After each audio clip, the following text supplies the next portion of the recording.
அந்த தூணை பிளந்து கொண்டு வெளியே வருகின்ற பொழுது அபவத் யஷ்ப அபவத் பக்தஜன ஆர்த்திகந்து வித்ருத்வம் அந்நேஷு அவிச்சாரிய தூர்ணம் ஸ்தம்பே அவதாரதம் அனன்ய லப்யம் லக்ஷ்மி நரசிம்ஹம் சரணம் பிரபத்தியன்னு ஒரு மந்திரம். அம்மா இதுக்கு என்ன பொருள் அப்படின்னு கேட்டா பகவான் சொன்னாராம், பிரகலாதா நான் யுகங்கள் தோறும் அவதாரம் எடுக்கின்றேன், ஆனால் ஒவ்வொரு அவதாரத்துக்கும் ஒரு தாயினுடைய கருவை நான் தேர்ந்தெடுத்திருக்கிறேன்.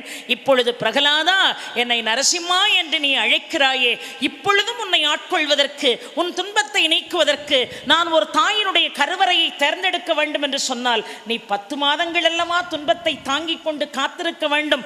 அதற்கு நான் இடம் கொடுக்காமல் உடனடியாக நான் கர்ப்பத்தில் தரிக்காமல் தூணை பிளந்து கொண்டு அதிவேகமாக நான் வருகிறேன் என்று இதற்கு பொருள். பெரியோர்களே, இதை மட்டும் சொன்னால் வாழ்க்கையில் நமக்கு துன்பமே இல்லை.